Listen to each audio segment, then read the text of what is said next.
이게 안 중요할 수가 있겠습니까? 앞으로 20년을 먹여 살릴 가장 중요한 기술의 목록인데, 이 세 가지 기술과 연관되어 있는 새로운 산업과 새로운 기회가 여러분들한테 터져 나올 거예요. 안녕하세요. 저는 디지스트 정보통신융합전공의 정지훈 교수입니다. 오늘 제가 말씀드린 주제는 비트코인, 인공지능, 그리고 메타버스인데요. 이것들이 지금 세상을 완전히 들었다 놨다 하고 있죠. 우리 IT 역사와 함께, 그리고 앞으로 어떻게 될지 한번 같이 이야기를 나눠보도록 하겠습니다.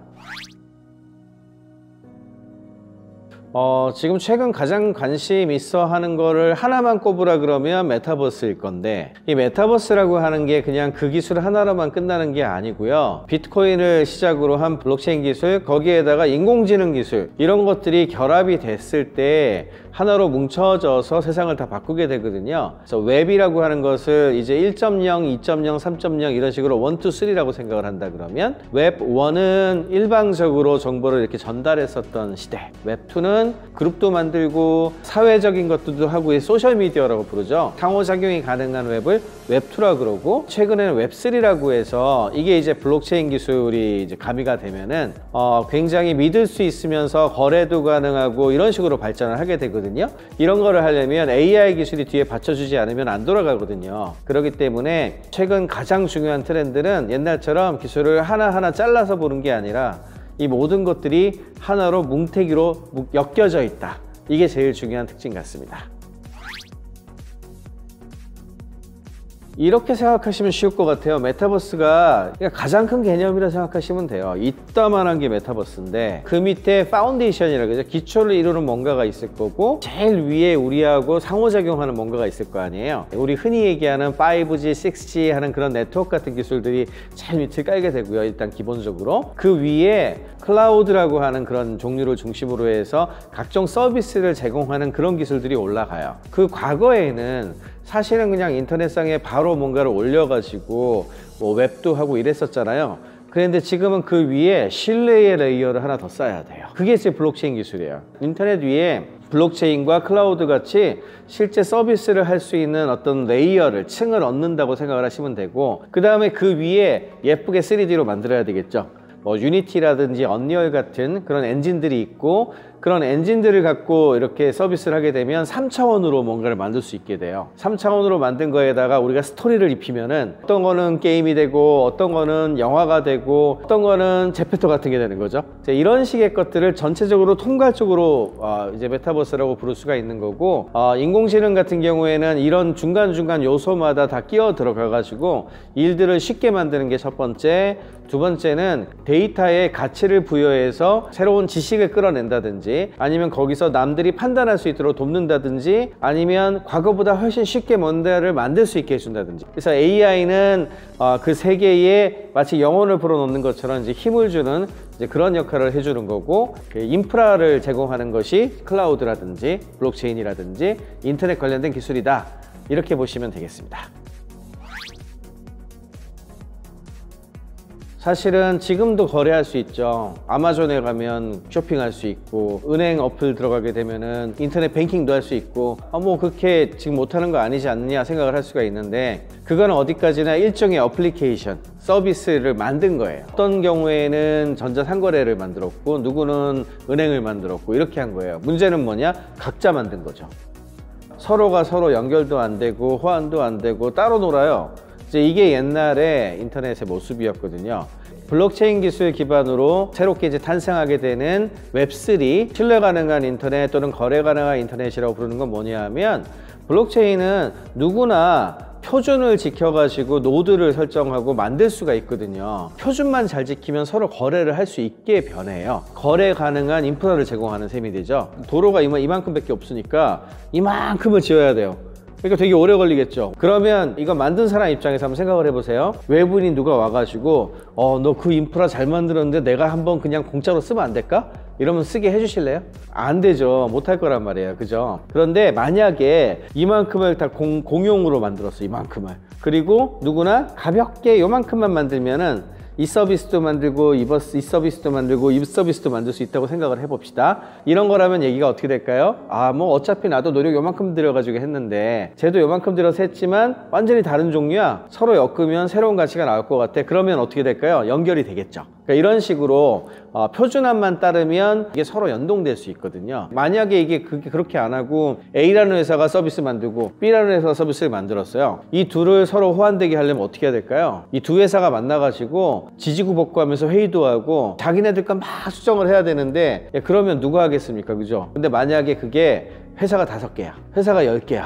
그런 경우엔 해결 방법이 없죠, 사실상. 바벨탑에서 사람들이 서로 다른 언어를 얘기하고 있으니까 그냥 풍지박산 났잖아요. 그와 비슷한 상황이 된 거거든요. 이런 거를 다른 말로는 프로토콜이라는 표현을 쓰거든요. 프로토콜. A라고 하는 사람은 프랑스어를 얘기하고 있고 B라고 하는 사람은 한국어를 얘기를 해요. 한국어, 프랑스어를 각자 얘기하면 절대 소통이 안 되겠죠. 근데 프로토콜로 영어를 예를 들어 우리가 채택을 했어요. 그러면 이 사람도 영어 얘기하고 이 사람도 영어 얘기하면 서로 소통되죠. 그래서 이런 거를 프로토콜이라고 부르는데 프로토콜을 중심으로 모든 것이 돌아간다. 경제 시스템에 접목했을 땐 프로토콜 경제라고 부르기도 하거든요. 이런 걸 가능하게 만들어주는 게 블록체인 기술이 가진 가장 큰 중요한 장점이에요. 프로토콜 경제가 왜 나왔나? 이거에 대한 이야기를 같이 가야 되는데 이러면 뭐가 나오냐? 플랫폼 경제가 나와요. 플랫폼 경제를 얘기하면 대표적으로 얘기 나오는 게 애플이라든지 구글 같은 회사가 뭐 iOS, 플레이 스토어 같은 것들을 다 장악하고 있으니까 수수료가 엄청 비싸고 막 이러잖아요. 수수료 논란이 항상 있죠. 왜 그러죠? 독점을 하니까. 플랫폼이 특징이요. 네트워크 효과라 그래가지고 사람들이 많이 참여를 하잖아요. 그러면 도전자가 나타나도 이 도전자가 1등을 따라잡기가 너무 힘들어요. 그래서 독점화되는 경향이 있거든요. 플랫폼이 이제 편한 점도 많죠. 왜냐하면 거기 다 들어가면 다 알아서 해주는 거잖아요. 플랫폼이라고 하는 것이. 그러니까 너무너무 편리하게 잘 쓰네 이럴 때는 좋았는데 막상 경쟁자가 다 사라지고 나니까 여기서 뭐 수수료를 엄청 올린다든지 아니면은 니네는 여기서 놀면 안 되라고 자른다든지 뭐 이런 일이 벌어졌을 때 어디 항의할 때도 없고 그 다음에 어디로 옮겨갈 때도 없잖아요. 그러니까 이게 이제 플랫폼 경제의 가장 안 좋은 점이라고 얘기를 하는 거거든요. 그럼 프로토콜 경제는 뭐냐? 우리 그러지 말자. 탈중앙화를 해서 A가 만든 것도 B가 만든 것도 C가 만든 것도 서로 연결해가지고 규모도 나오면서도 누군가가 독점하지 않는 걸 만들 수 있지 않을까? 이렇게 생각을 했을 때 아까 제가 말씀드린 블록체인 기반의 프로토콜로 연결된 경제 시스템을 만들잖아요. 그러면 전체를 좌지우지하는 그런 종류의 게 나올 수가 없죠. 인프라는 이미 블록체인으로 깔려 있는 거거든요. 그 깔려 있는 거 위에 적당하게 연결만 시키면 되잖아요.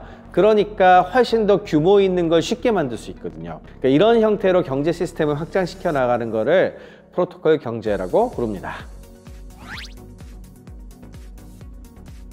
사실 이제 메타버스 관련된 얘기 나오면서 특히나 프로토콜 경제 얘기가 많이 나오거든요. 둘이 무슨 연관관계가 있길래 자꾸 이렇게 엮이나 이렇게 생각하시는 분들이 많을 텐데 제페토하고 뭐 로블록스로 우리가 생각을 해봅시다. 로블록스는 일종의 게임이고 제페토는 우리 3D로 만들어진 어떤 세계니까 지금 현재는 이 둘이 호환이 안 되죠. 제페토에서 만들어 놓은 거를 로블록스로 옮겨갈 수 없잖아요. 제페토에서 되게 3D 아바타 잘 만들어 놨는데 그대로 옮겨가지고 로블록스에서 쓸 수 있으면 좋겠다는 생각 안 해보셨습니까? 지금은 안 되죠.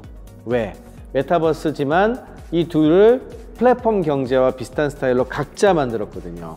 그러니까 이게 서로 연동이 안 되게 만들어 놓은 거란 말이에요. 제페토 같은 스타일의 어떤 뭐 메타버스 세계가 뭐 10개, 20개가 나올 수도 있겠죠. 그러면 그때마다 내가 그 세계에서 따로따로 만들어야 된다면 이게 할 일이 너무너무 많죠. 근데 만약에 이들이 내가 해놓은 것들을 그대로 가지고 와서 이쪽에도 쓸 수 있고 여기 걸 가지고 와서 저쪽에도 쓸 수 있고 이런 것들만 좀 잘 해주게 되면은 그런 수고를 안 해도 되잖아요. 그래서 지금 화폐들 같은 경우에는 스왑이라고 하는 기술이 있거든요. A에서 쓰던 화폐 시스템을 B라고 하는 시스템하고 같이 스왑을 해가지고 환전하는 이런 구조가 지금 만들어져 있어요, 표준으로. 그래서 그런 거를 활용을 하게 되면 서로 메타버스들끼리 서로 경제 시스템이 연결되지 않습니까? 이렇게 블록체인을 중심으로 한 프로토콜 경제가 여기 붙어 있으면은 훨씬 더 우리가 만나게 된 메타버스 세계가 풍요롭고 잘 연결된 세상으로 될 거라고 생각을 하고 있습니다. 인공지능은 아까 제일 처음에 제가 말씀드렸지만 그냥 눈에 보이지 않게 여기저기 다 쓰이는 기술이에요. 공기가 소중한 줄 잘 모르고 살지만 공기가 없는 순간 다 죽잖아요. 예, 그런 느낌이죠. 이제 일부에서는 가상 아이돌 같은 친구들을 가지고 와서 캐릭터로 쓰기도 하고 뭐 이러잖아요. 그러니까 이런 식으로 새로운 걸 만들 때에도 쓰이는가 하면, 또 하나는 오큘러스 같은 걸 쓰고서 이제 VR로 뭔가를 하기 시작을 했어요. 지금 저기 있는 카메라라든지 아니면 여기 있는 어떤 물체 같은 것들을 인식을 해서 안 부딪히게 하려고 한다고 생각을 해봅시다. 그런 인식 기술도 다 인공지능 기술이다 라고 생각을 하시면 되고, 예를 들어 이제 메타버스 안에 들어갔어요. 그럼 그 안에 또 NPC들도 많잖아요. NPC들이 와가지고 채팅도 하고 얘기도 하고 아마 그럴 텐데, 얘가 AI 기능이 떨어져. 그럼 어떻게 될까요? 내가 동료가 진짜 형편없어가지고 잘 못하게 되잖아요. NPC 같은 것들도 AI가 있으면 굉장히 훌륭하게 동작을 하거든요. 이런 식으로 진짜 우리가 상상하는 곳곳에 AI는 마치 공기처럼 스며들어 있다, 이렇게 생각을 하시면 됩니다. 세상이 바뀌어 나가는 징조가 보이고 있지, 아직 바뀌려면 시간이 더 걸릴 거거든요. 다시 말해서 새로운 산업과 새로운 기회가 여러분들한테 터져 나올 거예요. 이제 IT 역사의 사이클 측면에서 바라보고 있는데, 한 20년 정도 주기로 크게 바뀌었거든요. 80년대 말에 PC가 엄청 많이 보급이 되고, 윈도우 95가 1990년대 중반에 엄청 히트를 치면서 전 세계 소프트웨어 시장을 깜짝 놀라게 하죠. 그리고 나서 인터넷이 연결됐잖아요. 그 한 20년 동안 세상이 완전히 바뀌었어요. 그 당시 젊은이였던 대학 졸업해서 창업하셨던 분들이 지금 여러분들이 좋아하는 그런 네카라쿠베라 그러죠. 예, 그런 어마어마한 어떤 기업들의 대표님들이 되신 거거든요. 그 다음에 두 번째 사이클을 저는 이제 모바일 스마트폰하고 소셜미디어 사이클이라고 부르는데, 그 아이폰이 2007년에 나왔거든요. 지금 14년 됐잖아요. 14년 동안 세상이 또 왕창 변했죠. 스마트폰은 누가 씁니까? 개인이 쓰잖아요. 개인이 쓰니까 자기들이 알아서 미디어도 찍고 생산하고 유통하고 이렇게 되면서 한 사람 한 사람들의 역할이 되게 중요해졌어요. 이걸 뭐라고 부릅니까? 인플루언서의 시대라고 부르잖아요. 그러면서 유튜브 찍는 분들, 틱톡 찍는 분들, 인스타그램 잘하는 사람들, 또다시 어마어마한 새로운 직업과 어마어마한 새로운 변화가 나타났죠. 자, 그러면 지금 메타버스, AI 관련된 얘기, 블록체인 관련된 얘기 나온 지는 얼마나 됐습니까? 물론 이것도 역사로 가자면은 꽤 오래전부터 나오긴 했는데, 사실은 코로나19 시작된 이후에 모든 걸 디지털로 하기 시작하면서부터 아닙니까?